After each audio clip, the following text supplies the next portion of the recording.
Selamat siang Bu Siva dan teman-teman. Pada siang hari ini saya akan menyampaikan sebuah presentasi bersama tiga teman saya lainnya, yaitu Azari, Kofita, dan juga Danish, mengenai Kesultanan Banten. Jadi sekilas dulu tentang Kesultanan Banten. Kesultanan Banten ini merupakan sebuah kesultanan yang berdiri dari tahun 1526 sampai 1813. Rentang waktu yang cukup panjang untuk sebuah kesultanan bisa berdiri, dan ini merupakan suatu kesultanan yang bisa dikatakan kesultanan yang masih bertahan hingga saat ini. Jadi sebenarnya kenapa kami tulis 1526 sampai 1813? Dari tahun 1526 memang kesultanan ini sudah berdiri, tetapi di tahun 1813 kesultanan ini tetap ada, cuma tidak berbentuk secara fisik lagi dan tidak diakui oleh pemerintah Inggris pada saat itu. Jadi kesultanannya tetap berjalan seperti Kesultanan Yogyakarta sekarang, miriplah seperti itu. Jadi di Kesultanan Banten ini kami akan membahas tentang 4 topik bahasan. Yang pertama adalah lokasi dan juga sumber sejarahnya. Yang kedua adalah kehidupan sosial politiknya. Yang ketiga adalah raja paling berpengaruh serta masa kejayaannya. Dan yang keempat adalah masa keruntuhannya. Di sini saya akan menjelaskan tentang lokasi, sumber sejarah serta masa keruntuhan dari Kesultanan Banten itu sendiri. Oke. Jadi lokasi kerajaan Banten. Lokasi kerajaan Banten pusatnya terdapat di Banten, tentunya di Jawa Barat. Tetapi Kesultanan Banten ini juga menguasai Lampung dan Selat Sunda, yang mana kedua tempat ini merupakan tempat yang sangat vital bagi Kesultanan Banten. Mengapa? Karena Lampung ini merupakan salah satu penghasil lada di Sumatera, serta Selat Sunda yang merupakan salah satu jalur pelayaran untuk kapal-kapal asing. Jadi kehidupan perdagangan sangat maju di sana. Oke, jadi sekarang saya akan menyampaikan tentang sumber sejarah atau peninggalan dari Kesultanan Banten. Yang pertama adalah Masjid Agung Banten. Masjid Agung Banten ini merupakan masjid yang sangat bermakna bagi Kesultanan Banten. Mengapa? Karena masjid ini merupakan pusat penyebaran agama Islam di Banten. Dan juga masjid ini telah berdiri saat awal mula kerajaan Banten, yaitu di era Sultan pertama kerajaan atau Kesultanan Banten, yakni Sultan Maulana Hasanuddin. Dan masjid ini merupakan masjid yang sangat unik karena masjid ini adalah perpaduan dari beberapa budaya yang berbeda, yaitu budaya Jawa, Tionghoa, Hindu, dan juga Eropa. Dan ini menggambarkan bahwa masyarakat Indonesia sejak dulu telah terbiasa hidup dalam perbedaan dan mereka sangat menghargai perbedaan itu. Jadi itu untuk Masjid Agung Banten. Yang kedua, saya akan membahas tentang Istana Keraton Surosowan. Jadi Istana Keraton Surosowan ini merupakan sebuah istana yang digunakan sebagai tempat pemerintahan bagi sultan-sultan yang ada di Kesultanan Banten. Istana Keraton Surosowan ini dibangun pada tahun 1526 hingga 1570. Dan Istana Keraton Surosowan ini sempat diserang 2 kali, sempat hancur. Yang pertama pada tahun 1680, namun akhirnya dibangun kembali, dan akhirnya dihancurkan benar-benar pada tahun 1813 oleh Daendels. Yang ketiga adalah Istana Keraton Kaibon. Jadi Istana Keraton Kaibon ini dibangun pada tahun 1815 dan difungsikan untuk tempat tinggal Ratu Aisyah. Mengapa namanya Kaibon? Kaibon ini diambil dari kata keibuan. Mungkin ini menunjuk kepada sang ratu yang memiliki sifat keibuan. Jadi diberilah nama Kaibon ini kepada istana ini untuk penghormatan kepada ratu tersebut. Kemudian istana ini juga memiliki beberapa keunikan lainnya, seperti jumlah pagar yang ada 5 yang melambangkan 5 waktu sholat. Juga ketinggian gerbang yang tingginya 2 meter, juga dengan motif seperti candi Bentar miliki. Jadi ini merupakan suatu hal yang sangat unik. Juga dia memiliki yang namanya padu raksa yang menghubungkan bagian depan istana dengan ruang utama dari keraton itu sendiri. Jadi lewat padu raksa itu kita bisa langsung masuk ke ruang utama dari keraton tersebut. Lanjut ke yang keempat, yaitu Benteng Spilwijk.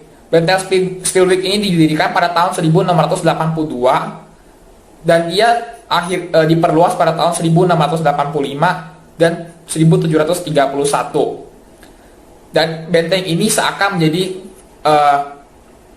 bukti sejarah dari kolonialisme Belanda yang waktu itu memanfaatkan kepemimpinan Sultan Haji untuk berkuasa di Banten. Jadi benteng ini memiliki dua fungsi. Yang pertama adalah fungsi pertahanan, di mana seperti yang kita tahu benteng biasanya digunakan untuk bertahan. Dan biasanya benteng Spilwijk ini digunakan oleh tentara Belanda untuk bersembunyi dan juga membangun rencana-rencana di dalam sini. Dan yang kedua adalah sebagai pemukiman. Jadi sekian untuk benteng ini. Kita lanjut ke yang kelima. Oke, yang kelima adalah Dana Tasikardi. Jadi Dana Tasikardi ini dibuat pada masa pemerintahan Sultan kedua dari Kerajaan Banten atau Kesultanan Banten, yakni Sultan Maulana Yusuf. Ini dibuat untuk tempat refreshing bagi Sultan Banten, yaitu Maulana Yusuf pada saat itu, serta digunakan untuk tempat menampung air agar tidak kekeringan pada saat musim panas dan juga agar tidak kebanjiran pada saat musim hujan. Jadi air Dana Tasikardi ini juga digunakan untuk air di Istana Keraton Surosowan yang sudah saya sebutkan sebelumnya.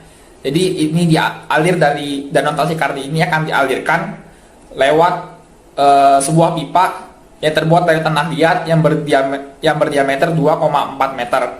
Sebelum digunakan, air ini disaring dan diendamkan di tempat khusus yang disebut pengindelan emas, pengindelan putih, dan juga pengindelan abang atau penyaringan merah. Jadi Danau Tasikardi ini sangat berguna bagi Kesultanan Banten pada saat itu. Yang keenam adalah Vihara Avalokitesvara.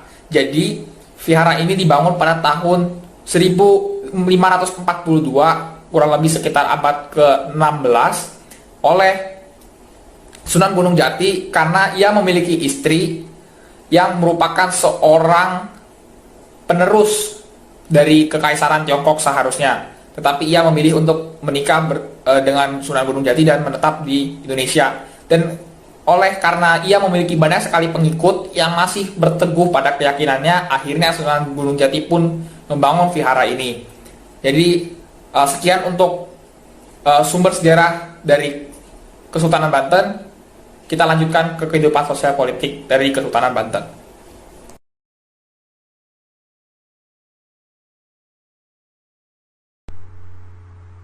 Jadi sekarang saya akan menjelaskan tentang kehidupan di Kesultanan Banten.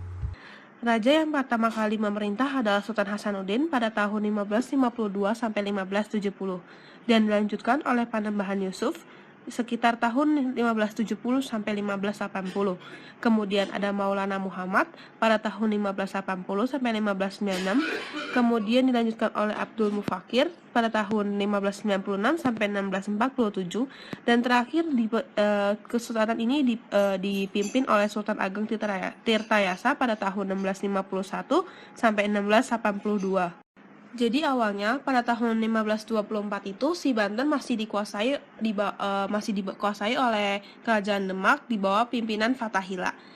Jadi pada saat itu Demak itu mengalami kegoncangan politik akibat perebutan kekuasaan antara raja-rajanya, sehingga Banten itu akhirnya melepaskan diri dan menjadi kerajaan yang sangat besar. Dan pada saat itu Fathahillah yang sedang memimpin memberi kekuasaan pada putranya yaitu Sultan Hasanuddin. Sehingga pada tahun 1552 sampai 1570 Sultan Hasanuddin menjadi raja pertama Kesultanan Banten. Kemudian selama dipimpin oleh Sultan Hasanuddin, daerah kekuasaannya meluas sampai dengan Lampung dan berhasil menguasai perdagangan nada. Sehingga Sultan Hasanuddin pun dianggap sebagai pionir kerajaan Banten karena Banten semakin maju di bawah pimpinannya. Bukan hanya itu, Banten selain menjadi bandar perdagangan, Banten juga menjadi pusat penyebaran agama Islam. Selanjutnya, setelah Sultan Hasanuddin meninggal, ia digantikan oleh putranya yaitu Panembahan Yusuf pada tahun 1570 sampai 1580. Pada masa pemerintahannya ia berhasil mendudukan kerajaan Pajajaran. Pada tahun 1579, Maulana Yusuf berhasil menaklukkan kerajaan Pajajaran, sehingga rakyat kerajaan Pajajaran mengungsi ke pedalaman Banten dan dikenal sebagai suku Badui. Sesudah kerajaan Pajajaran berhasil ditaklukkan olehnya, para etnis Sunda kemudian memeluk agama Islam. Setelah Sultan Maulana wafat, putranya yang bernama Maulana Muhammad naik tahta pada usianya ke-9 tahun.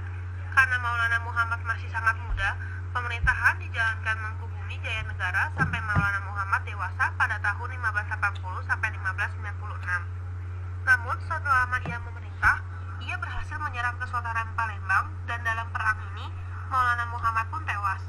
Lalu ia dilanjutkan oleh putra mahkotanya yaitu Pangeran Ratu yang kemudian diberi gelar Sultan Abdul Mufakir Muhammad Abdul Qadir.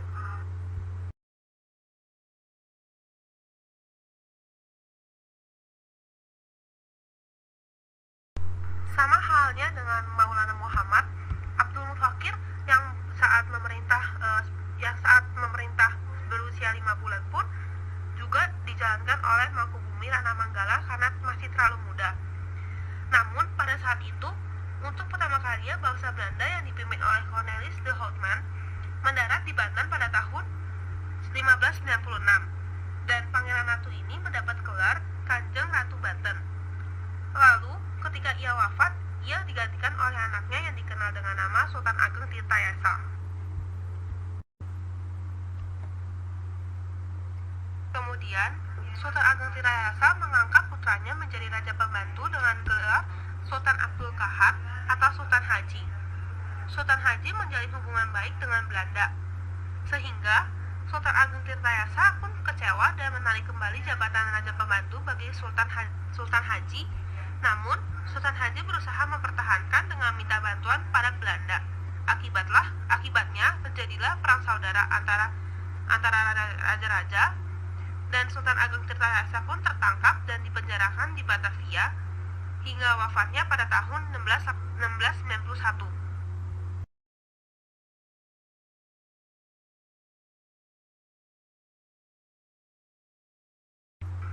Selama Kerajaan Banten berdiri, Kerajaan Banten merupakan kerajaan yang menjadi pusat perdagangan dan pelayaran yang ramai dengan menghasilkan lada dan pala sebagai komoditas dagang sehingga banyak pedagang dari Tiongkok, India, Gujarat, Persia, dan Arab yang singgah di Banten.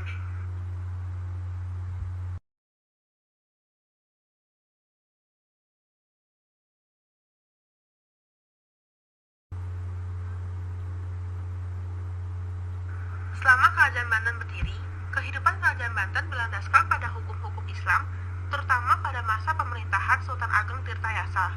Namun, ada beberapa kelompok yang menolak ajaran Islam yang kemudian memisahkan diri ke wilayah pedalaman yang saat ini lebih dikenal dengan nama suku Baduy di daerah Banten Selatan. Sistem kepercayaan suku Baduy saat itu dikenal dengan Pasundan Kawitan atau Pasundan Pertama. Jejak budaya masyarakat Kerajaan Banten dapat dilihat dari pembangunan Masjid Agung Banten yang dibangun pada abad ke-16. Selain masjid, terdapat pula bangunan gapura pada Istana Kaibon yang dibangun oleh Jan Lucas Kadil, orang Belanda yang memeluk agama Islam pada masa itu. Jadi saya sekarang bakal jelasin mengenai raja-raja yang paling berpengaruh terhadap kejayaan Kesultanan Banten. Nah, sebagai informasi, Kesultanan Banten mengalami puncak kejayaan pada masa pemerintahan Sultan Ageng Tirtayasa. Pendahulu Sultan Ageng Tirtayasa cukup berperan penting dalam kejayaan Kesultanan Banten, seperti raja pertamanya yang melakukan ekspansi dan menjadikan Selat Sunda sebagai pusat perdagangan. Nah, tadi sudah disebutkan oleh teman saya bahwa ada 4 raja sebelum Sultan Ageng Tirtayasa, yaitu yang pertama ada Sultan Maulana Hasanuddin. Nah, Sultan Maulana Hasanuddin ini merupakan Sultan pertama dari Kesultanan Banten. Di masa pemerintahannya, Kesultanan Banten berhasil melakukan perluasan kekuasaan sampai ke daerah Sumatera, yaitu Lampung, yang pada saat itu merupakan daerah penghasil rempah. Selain itu, Kesultanan Banten juga berhasil menaklukkan Selat Sunda sebagai pelabuhan perdagangan yang akhirnya pelabuhan Banten ramai dikunjungi oleh pedagang dari berbagai belahan dunia. Selain itu, Sultan Maulana Hasanuddin juga berhasil dalam pembangunan masjid dan sarana-sarana pendidikan seperti pesantren pada masa itu. Yang kedua ada, setelah Sultan Maulana Hasanuddin wafat, ia digantikan oleh anaknya, yaitu Sultan Maulana Yusuf atau Panimbangan Yusuf. Nah, Maulana Yusuf ini melanjutkan ekspansi atau perluasan kekuasaan dari pedalaman Sunda hingga ke wilayah Pajajaran, dan ekspansi tersebut berhasil menaklukkan kerajaan Pajajaran dan menyingkirkan rajanya, yaitu Prabu Sedah. Walaupun tidak semua masyarakat mau masuk Islam pada masa itu, akhirnya rakyat Pajajaran mengungsi ke daerah pegunungan dan juga sekarang dikenal dengan sebagai suku Baduy di Rangkas Bitung, Banten. Nah, setelah Panimbangan Yusuf wafat, ia digantikan oleh anaknya, yang pada saat itu anaknya masih berusia 9 tahun, masih sangat muda. Akhirnya pemerintahan diatur oleh semacam badan pengadilan dan 4 menteri yang disebut kali. Nah, salah satunya yang berperan penting ada Mangkubumi Jayanegara. Nah, barulah ketika ia dewasa, Maulana Muhammad ini memerintah Kesultanan Banten sendiri. Hal-hal yang dilakukan oleh Maulana Muhammad selama masa pemerintahannya diantaranya ia menyerang Palembang, yang pada saat itu merupakan daerah penghasil lada. Perang tersebut akhirnya menewaskan Maulana Muhammad dan ia mengalami kegagalan. Ada satu peristiwa pada masa pemerintahan Maulana Muhammad, yaitu pada akhir tahun masa pemerintahannya, yaitu pada tahun 1596. Pada tahun tersebut datang armada kapal dari Cornelis de Houtman ke wilayah Banten. Nah, setelah Panimbangan Yusuf wafat, ia digantikan oleh Pangeran Ratu atau Abdul Mufakir. Nah, Pangeran Ratu ini juga masih sangat muda pada saat itu. Ia masih berumur 5 bulan. Akhirnya pemerintahan dijalankan oleh Mangkubumi Pranamanggala. Selama masa pemerintahan Pangeran Ratu, ia diberi gelar sebagai Kanjeng Ratu Banten. Selain itu, ia juga banyak melakukan hubungan diplomasi luar negeri, salah satunya kepada Raja Inggris James I dan Charles I. Nah, setelah Pangeran Ratu wafat, ia digantikan oleh anaknya, yaitu Sultan Ageng Tirtayasa. Nah, pada masa ini Banten mengalami masa kejayaan, banyak kemajuan di sektor perdagangan. Lalu juga ia banyak melakukan ekspansi besar-besaran seperti di Priangan, Cirebon, dan daerah-daerah lain di sekitar Banten. Pada saat yang sama, ia juga berusaha untuk keluar dari tekanan VOC. Sultan Ageng Tirtayasa ini melakukan beberapa strategi untuk menghalau ekspansi dari VOC. Strategi-strategi tersebut diantaranya ia mengundang para pedagang dari Eropa seperti Inggris, Prancis, Denmark, dan Portugis untuk menjalin hubungan baik. Sultan Ageng Tirtayasa juga mengembangkan hubungan dagang dengan negara-negara Asia seperti Persia, Benggala, Siam, Tonkin, dan Cina. Sultan Ageng Tirtayasa juga mengirim beberapa pasukannya untuk mengganggu kapal-kapal dagang VOC dan menimbulkan gangguan di Batavia.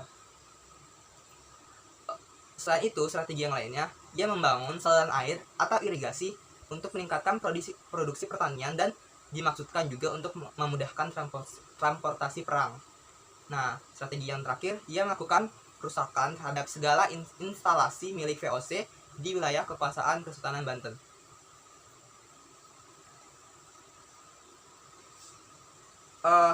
Pada tahun 1671, ia menjadikan anaknya Sultan Haji sebagai Sultan Muda yang bertugas untuk menjalankan pemerintahan, sementara Sultan Ageng Tirtayasa bertindak sebagai penasihat atau pengawas. Nah, barulah ketika Sultan Ageng Tirtayasa memberi jabatan kepada anaknya sebagai Sultan Muda, Sultan Haji ini cenderung menjalin hubungan baik dengan VOC. Nah, tentunya Sultan Ageng Tirtayasa kecewa berat dan ia berniat mencabut kembali kekuasaan yang telah diberikan kepada Sultan Haji. Nah, mulailah nih ada perang saudara dan konflik yang bakal nimbulin Kesultanan Banten terus mengalami pemunduran yang akan dijelaskan selanjutnya. Jadi selanjutnya adalah kejayaan Kesultanan Banten.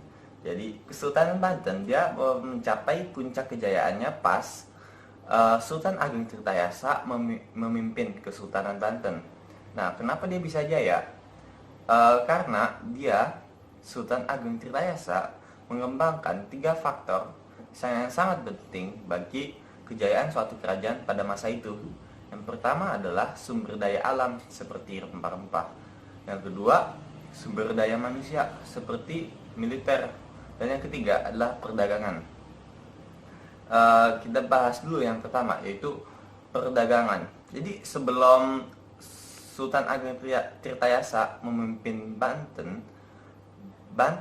Kesultanan Banten dipimpin oleh Pangeran Ratu. Nah, Pangeran Ratu ini sangat terkenal karena dia melakukan hubungan diplomatik yang baik dengan negara lain seperti Inggris. Nah, dan ini membuat perdagangan di era Sultan Ageng Tirtayasa menjadi sangat mudah karena perdagangan merupakan aspek yang sangat penting. Nah, dia tidak hanya dalam perdagangan, negara-negara yang memiliki hubungan diplomatik seperti Inggris, Denmark, dan Tionghoa juga sering membantu Kesultanan Banten. Yang kedua adalah kemaritiman. Jadi Sultan Ageng Tirtayasa sangat memperhatikan dan mengembangkan kemaritiman, terutama di armada laut. Jadi armada laut Kesultanan Banten mengalami kemajuan yang sangat pesat. Mereka menjadi tambah kuat dan mereka juga mencontoh armada laut kapal Eropa. Dengan mencontoh kapal Eropa, armada laut Eropa, dan menjadi sangat kuat, kemiliteran Kesultanan Banten menjadi sangat kuat. Dan ini adalah salah satu faktor penting dalam kejayaan satu kerajaan. Yang kedua adalah monopoli lada di Lampung. Dengan memonopoli lada yang ada di kampung, pelabuhan Kesultanan Banten menjadi sangat ramai. Ini adalah salah satu faktor ekonomi yang membantu Kesultanan Banten. Yang ketiga adalah pajak. Jadi setiap kapal yang singgah ke daerah Kesultanan Banten harus membayar pajak.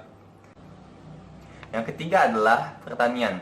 Jadi pertanian adalah sumber daya alam yang dikembangkan oleh Sultan Ageng Tirtayasa.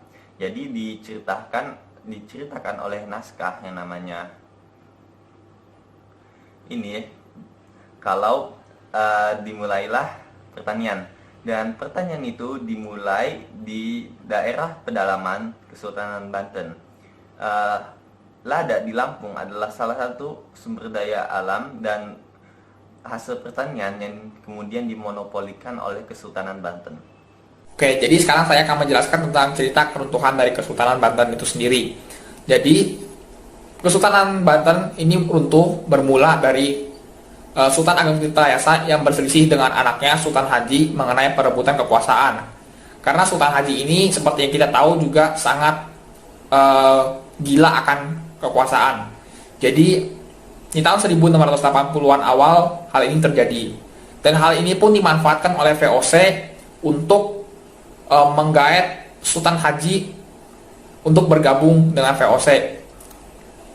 Karena Sultan Haji tidak berpikir panjang dan ia hanya gila kekuasaan, maka ia pun langsung mengiyakan kesepakatan dengan VOC, walaupun sebenarnya itu sangat beresiko bagi Kesultanan Banten yang ia pegang. Karena setelah ia memimpin dan ia meninggal, Kesultanan Banten ini harus dikuasai oleh VOC sepenuhnya dan tidak bisa diatur secara mandiri lagi. Jadi tanpa pikir panjang ia pun langsung mengiyakan apa yang diinginkan oleh VOC, dan itu terjadi di tahun 1682. Dan akhirnya mereka pun bersekutu, dan akhirnya ia pun beserta VOC menangkap ayahnya dan menjebloskannya ke penjara di tahun 1683. Dan di tahun itu juga ayahnya, yaitu Sultan Ageng Tirtayasa, harus meninggal di dalam penjara. Lantas karena Sultan Ageng Tirtayasa meninggal di dalam penjara, ia pun akhirnya mendapatkan kekuasaan. Tetapi kekuasaannya ini berlangsung dengan waktu yang cukup singkat, yaitu sekitar 4 tahun. Dan setelah 4 tahun berselang, yaitu di tahun 1687, akhirnya ada sultan yang menggantikannya, tetapi seperti janjinya kepada VOC bahwa VOC akan dapat memonopoli apa yang terjadi dalam Kesultanan Banten itu sendiri. Jadi VOC akhirnya memegang hak penuh atas Kesultanan Banten, walaupun Kesultanan Banten masih bisa memiliki sultan, tetapi semua peraturan dikeluarkan oleh VOC pada saat itu. Kemudian setelah tidak ada VOC dan berganti kepada Hindia Belanda di tahun 1700, nah mulai itu ada pergantian sultan yang dilakukan oleh Kesultanan Banten. Seperti biasa karena sultan pasti akan meninggal dan akan digantikan oleh sultan lainnya. Dan di tahun 1808 Belanda memerintahkan Daendels, gubernur jenderal pada saat itu, untuk membangun jalan pos Anyar Panarukan untuk menghindari serangan dari negara-negara asing seperti Inggris. Dan oleh karena itu Daendels pun akhirnya memerintahkan sultan terakhir dari Kesultanan Banten pada saat itu untuk menghancurkan seluruh bangunan yang ada di Banten pada saat itu karena akan dibangun jalan raya pos Anyar Panarukan. Jadi karena mereka menolak untuk menghancurkan bangunan mereka, akhirnya mereka pun memberontak kepada Daendels. Mereka menyerang Daendels, tetapi malah berujung kekalahan pada mereka. Jadi akhirnya mereka pun harus menundukkan diri kepada Daendels. Dan akhirnya harus berjalan itu pembangunan jalan pos Anyar Panarukan. Dan di tahun 1813 kerajaan ini benar-benar tidak diakui lagi sama sekali oleh Thomas Stamford Raffles, yaitu gubernur jenderal dari Inggris. Karena di selang waktu itu Inggris berhasil menduduki Indonesia dan mengusir Belanda dari Indonesia untuk sementara waktu. Mereka tidak mengakui sama sekali adanya kerajaan pada saat itu dan hanya ada Inggris di sana. Jadi ini merupakan akhir dari Kesultanan Banten. Jadi sekian dari kami, terima kasih.